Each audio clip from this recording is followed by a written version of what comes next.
Hello, friends. Welcome back to Speak with Purpose Coaching. I am your host, Mona G, and I am an emotional intelligence coach specializing in empathic communication. I am here today because I wanted to share the most common 7 misconceptions and to help you be less critical of yourself, ultimately. Which is the foundation of emotional intelligence. I want to get right into it. But before I do that, remember to hit subscribe and like. And if you found this helpful, or if you had an aha moment, or if you didn't and you thought this was terrible, leave me a comment.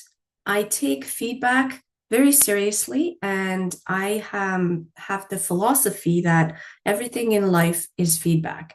And I don't take it personal. I use it to help me grow and provide you with information that you actually want to know about. So I always welcome your feedback.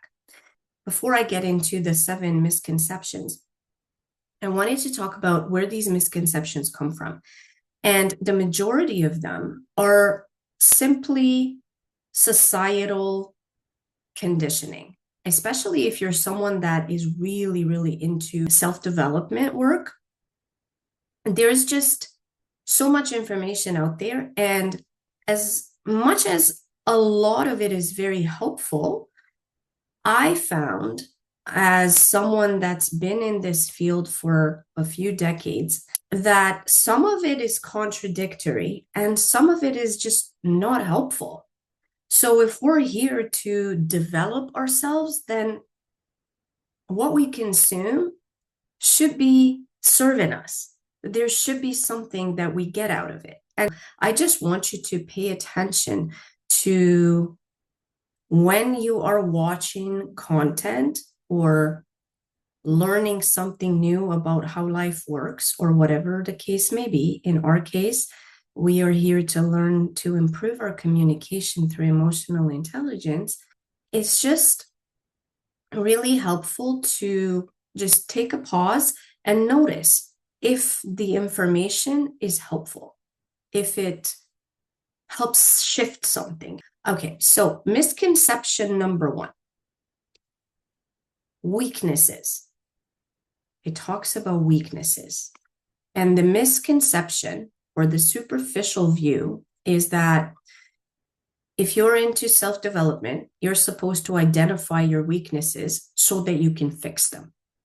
This statement in itself implies that you're broken and you need fixing. On a deeper level, there are many perceived weaknesses, such as being too critical.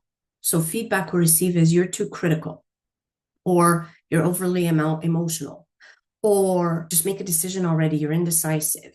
And we take those to heart and we then judge ourselves. But I want to free you from that. And I want to invite you to consider a different perspective. What if these so-called weaknesses are simply an overuse or a misuse of core strengths that you already have?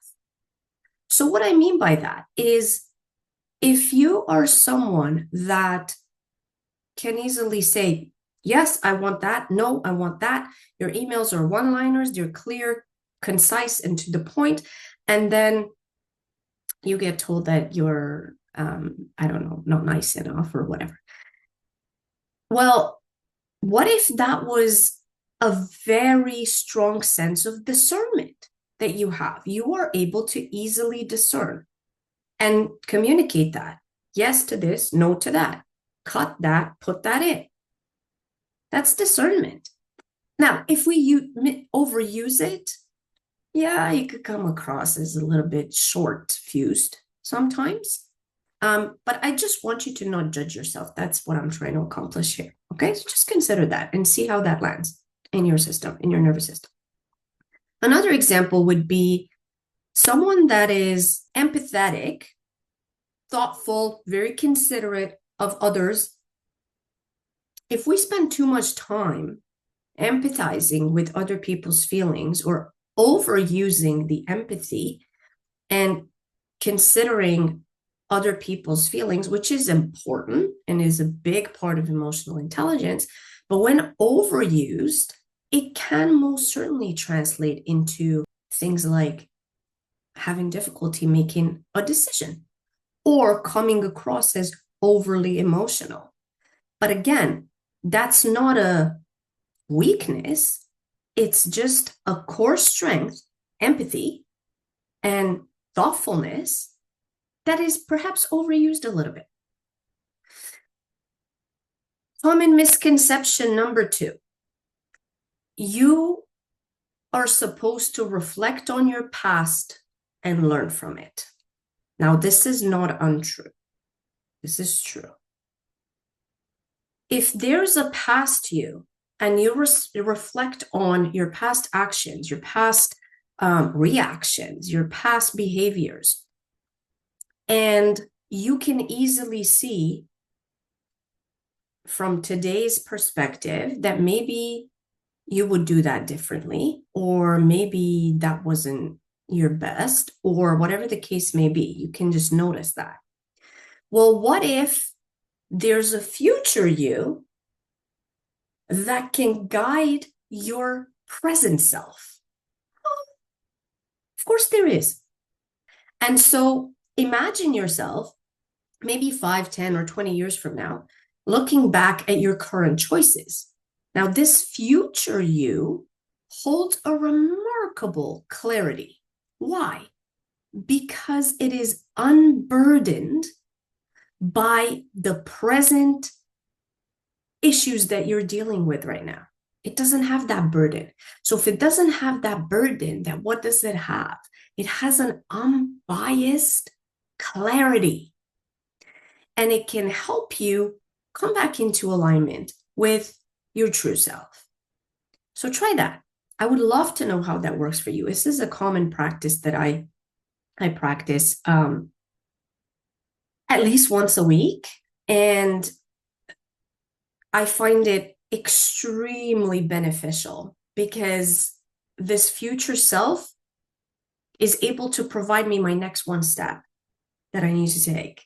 And it's so cool. So I really would love for you to try that. Okay, common misconception number 3, your triggers. Your triggers are obstacles. So you should avoid or control your triggers.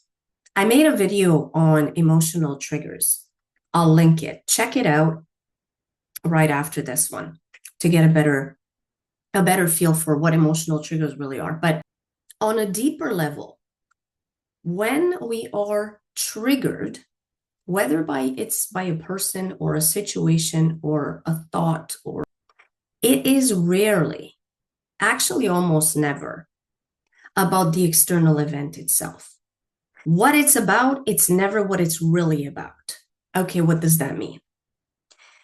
It is a precise and powerful indicator, the trigger itself, of an underlying unmet need experienced by a part of us that is stuck in the past.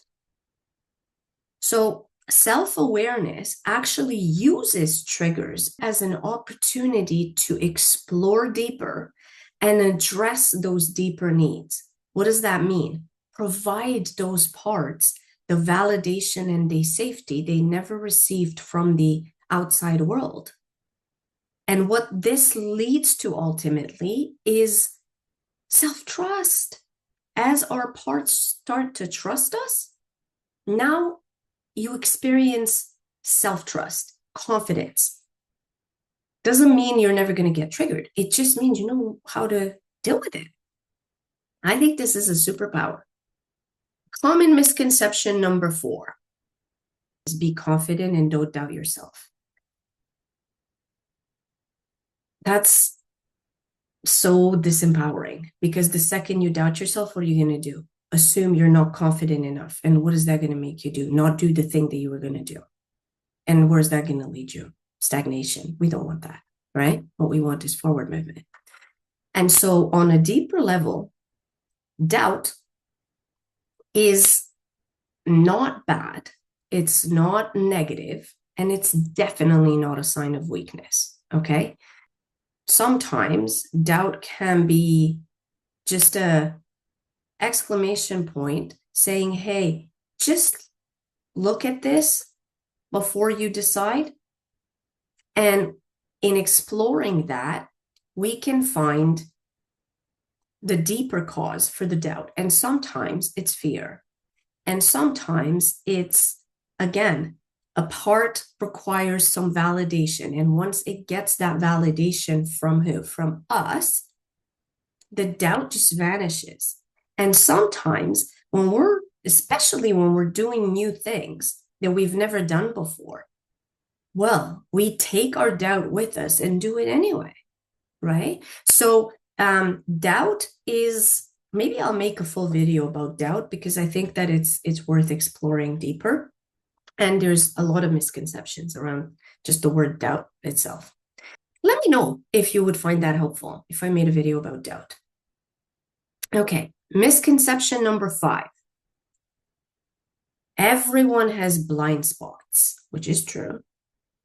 But the misconception is that what you're supposed to do with them is to uncover them. So it's like you're going on a hunt for your blind spots. And what we often miss is that these blind spots are most often, if not always, protective mechanisms. They're not gaps, they're not holes.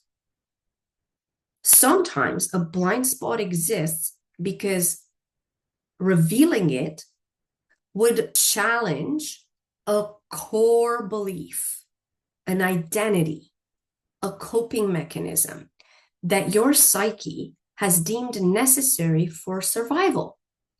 Yes, it might be outdated. Likely it is. And true self-awareness acknowledges this protective layer and brings in curiosity rather than, trying to aggressively dismantle it. This is how we allow insights to emerge when our nervous system feels safe. So please do not beat up on yourself for having blind spots. We all have them. But here's the thing, you're probably not, because they're called blind spots, which means you don't know you have them.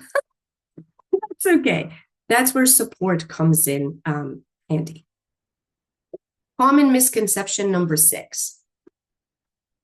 Understand how you feel and react in calm moments.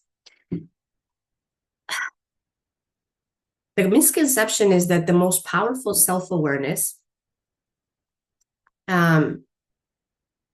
is basically you just sit and observe yourself and pick yourself apart.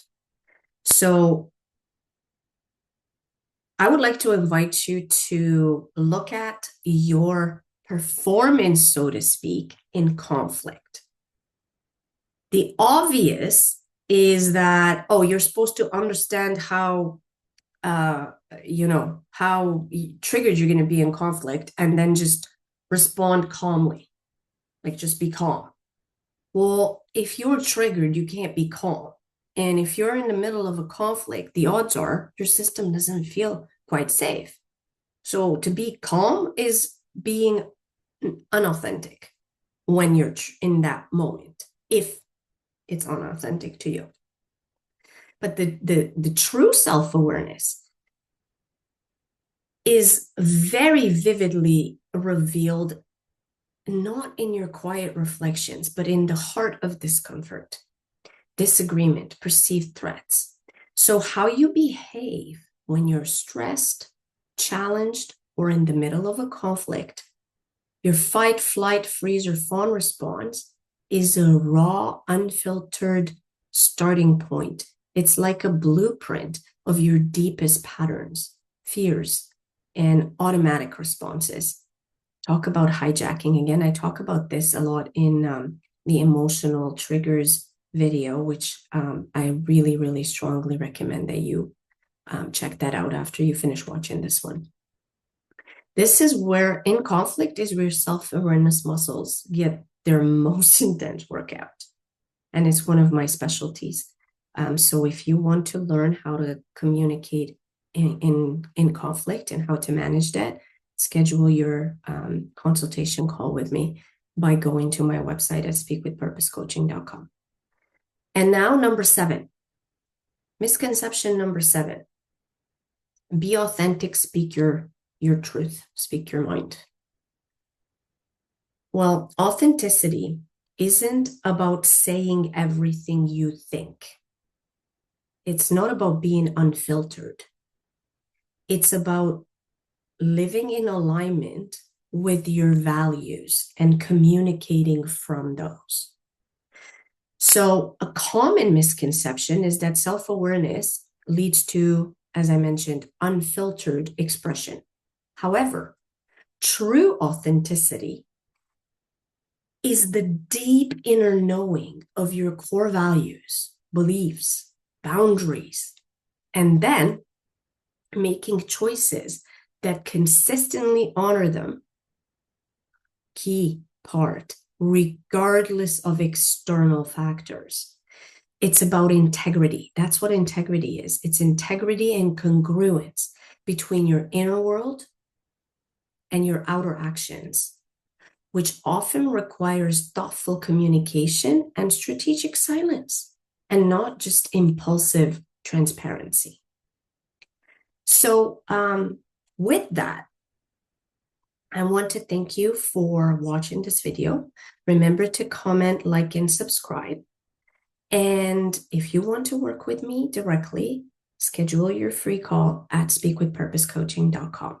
Until next time.